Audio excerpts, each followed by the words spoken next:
আপনাদের স্বাস্থ্য সচেতনতা বৃদ্ধি কিন্তু আমাদের মূল লক্ষ্য। আমন্ত্রণ জানাচ্ছি কিডস অ্যান্ড মম থেকে পুষ্টিবিদ আয়েশা সিদ্দিকা। ঋতু বদলের সময় কিন্তু অনেক ধরনের ডিজিজ হয়ে যায় আমাদের।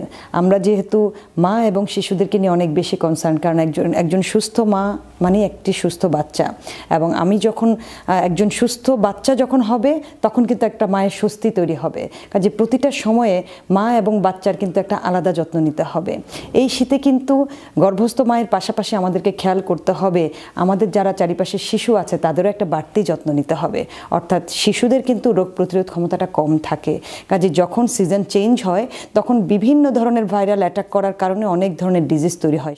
ঋতু বদলের এই সময় সাধারণত শীতে বাচ্চারা যেই ধরনের রোগে আক্রান্ত হয় তা বিশেষ করে নিউমোনিয়া, ব্রঙ্কিয়াল অ্যাজমা, ইনফ্লুয়েঞ্জার মতো রোগে। সাধারণ সর্দি কাশি তো বাচ্চাদের হয়, এবং অ্যাজমা রোগটা কিন্তু এখন এত বেশি বৃদ্ধি পেয়েছে যে অনিয়ন্ত্রিত খাদ্য অভ্যাস এবং আমাদের পরিবেশ দূষণের কারণে বাচ্চারাই কিন্তু এখন সবচেয়ে বেশি অ্যাটাক হচ্ছে অ্যাজমাতে। সো দেখা গেছে যে বাচ্চাদেরকে একটু কেয়ারফুল রাখতে হয়। এবং শীতকালে যেটা হয় তা হলো যে প্রচুর পরিমাণে ধুলা তৈরি হয়। এই ধুলা থেকে কিন্তু বাচ্চাদের ব্রঙ্কিয়াল অ্যাজমাটা তৈরি হয়ে যায়। বাচ্চাদেরকে একটু মাস্ক দিয়ে রাখা বা একটু ধুলা থেকে সরে রাখতে হবে, মানে ঘরদোর একটু ভালো করে ক্লিন করতে হবে। ইভেন অ্যাজমাটাকে প্রোটেক্ট করার জন্য চাইলে তাকে কিন্তু সপ্তাহে অন্তত 1 থেকে 2 দিন তার খাবারে সামুদ্রিক মাছটা যুক্ত করতে পারেন। বিশেষ করে ওমেগা 3 ফ্যাটি অ্যাসিড কিন্তু অ্যাজমাটাকে প্রোটেক্ট করে। যদিও ওমেগা 3 ফ্যাটি অ্যাসিড বা মাছের তেল অ্যাজমা রোগের চিকিৎসা নয়, কিন্তু বাচ্চাকে এর থেকে দূরে মানে প্রোটেক্ট করার জন্য এটা আপনি ইউজ করতে পারেন। আমরা সাধারণত বলে থাকি যে সামুদ্রিক যে মাছ যেমন স্যামন মাছটাতে পাওয়া যেতে পারে, ইলিশ মাছের তেলেও কিন্তু ওমেগা 3 ফ্যাটি অ্যাসিড থাকে। যদি এটা কারোর জন্য তেমন কোনো কমন না হয় তাহলে যেটা করবেন যে সাপ্লিমেন্ট আকারে ফিশ অয়েলটা কিন্তু বাচ্চাকে খাওয়াতে পারেন। একদম পুরো শীতে 2 থেকে 3 মাস কিন্তু প্রতিদিন রাতে 1 চামচ করে বাচ্চাকে কড লিভার অয়েলটা আপনি খাওয়াবেন। তাহলে অনেকাংশে কিন্তু তার অ্যাজমাটা প্রোটেক্ট হয়ে যাবে।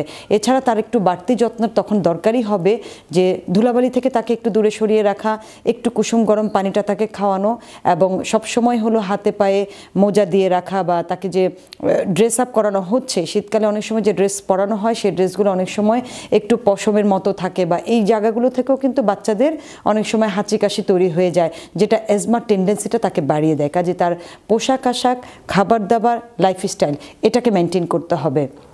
কিছু বাচ্চার হলো নিউমোনিয়া হয়ে যায়। নিউমোনিয়া যখনই সিমটম দেখা দেয় বাচ্চাদের যে শ্বাসকষ্ট হচ্ছে, তখনই চাইলে কিন্তু আপনি ঘরেই এর রেমেডি তৈরি করতে পারেন। যখনই এই সিমটমটা দেখা দিবে 2 বছরের নিচের বাচ্চাদেরকে অবশ্যই শুধুমাত্র মায়ের দুধের উপর রাখার চেষ্টা করবেন, কারণ এটাতে মায়ের দুধেই তার রোগ প্রতিরোধ ক্ষমতাটা তৈরি করে দিবে এবং তাকে এই মিল্কই কিন্তু তাকে প্রোটেক্ট করে ফেলবে। আর তার উপরে যে বাচ্চারা তাদেরকে একটু তরল জাতীয় খাবারের মধ্যে রাখবেন, কারণ এটা তো শ্বাসনালীর একটা প্রদাহ, তখন সলিড খাবার কিন্তু বাচ্চারা নিতে পারে না। অনেক মা না বোঝার কারণে তখন বাচ্চাকে কন্টিনিউ সলিড খাবার দেয়, যাতে বাচ্চার বমি হয় এবং শ্বাসকষ্টতা তার অনেক সময় বেড়ে যায়। খেয়াল করতে হবে এই সময় একটু আপনি চেষ্টা করবেন যে একটু রং চা আদা দিয়ে খাবে, একটু মুরগির স্যুপ খাবে, সবজির স্যুপ খাবে, লিকুইড দুধ খাবে, অর্থাৎ পুরো জিনিসটা আপনি লিকুইড দিয়ে ম্যানেজ করতে পারেন। যদি দেখেন যে টোটালি সেটা আনকন্ট্রোল হয়ে গেছে তাহলে কিন্তু দেরি না করে অবভিয়াসলি তাকে হসপিটালাইজড করতে হবে। প্রাইমারি রেমেডি অনুযায়ী তাকে একটু ঠান্ডা থেকে সরিয়ে রাখতে হবে, টেম্পারেচারটাকে আপনাকে মেপে দেখতে হবে কেমন আছে। কিন্তু যেটা আপনার আনকন্ট্রোল হয়ে যায় তখনই আপনি ফিজিশিয়ানের শরণাপন্ন হয়ে তাকে হসপিটালাইজড করতে পারেন। আরেকটা ডিজিজ বাচ্চাদের হয় ইনফ্লুয়েঞ্জা। ইনফ্লুয়েঞ্জা যখন বাচ্চার হবে তখন বাচ্চাকে ভিটামিন সি যুক্ত খাবারটাকে বাড়িয়ে দিবেন। আপনি খেয়াল করে দেখবেন যে শীতে প্রকৃতিতে সৃষ্টিকর্তা থেকে কিন্তু ভিটামিন সি যুক্ত খাবারই বেশি, অর্থাৎ ভিটামিন সি রোগ প্রতিরোধ ক্ষমতাটা বাড়ায়। এখন ছোট বাচ্চা 2 বছরের নিচে যদি ইনফ্লুয়েঞ্জা হয়, অনেক সময় আছে সে ভিটামিন সি অনেক মা বুঝেও না, তাকে দেয়ও না। এটা খাবারে আপনি একটু লেবু চিপে দিতে পারেন, অথবা তাকে একটু লেবুর শরবত দেওয়া যেতে পারে, কমলা অথবা মালটার জুস আপনি তাকে দিতে পারেন, একটু আমলকির রস দিলেও কিন্তু ইনফ্লুয়েঞ্জা অনেকাংশে সেরে যায়।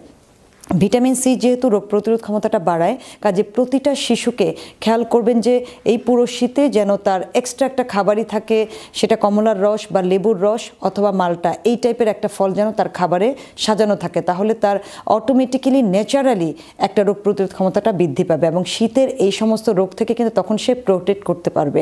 আমাদেরকে আগে খেয়াল করতে হবে আমরা যেন আগে রোগটাকে প্রোটেক্ট করি, তারপরে আমরা ট্রিটমেন্টে যাব, যেটা আমাদের পক্ষে পসিবল। খাদ্যাভ্যাস যদি আমরা ঠিক রাখতে পারি একটি বাচ্চার, তাহলে কিন্তু এই রোগগুলোতে আমাদের বাচ্চা কিন্তু যাবেই না। আর আমাদের খাদ্যাভ্যাস এবং লাইফস্টাইল যদি ঠিক না থাকে তাহলে কিন্তু সে ডিজিজে ঢুকে যাবে। ডিজিজে ঢুকে গেলে তখন কিন্তু প্রতিকারের জন্য যেতে হবে। কাজে আমরা সবসময় চাই প্রতিকার চেয়ে প্রতিরোধ করাটাই ভালো। কাজে আগে আপনি আপনার সন্তানের ব্যাপারে এইভাবেই যত্নশীল হন যে আগে তার রোগগুলোকে প্রতিরোধ করুন, আমাদের যেন প্রতিকার পর্যন্ত যেতে না হয়। প্রিয় দর্শক, আশা করি বুঝতে পারছেন আমি কি বলতে চাচ্ছি।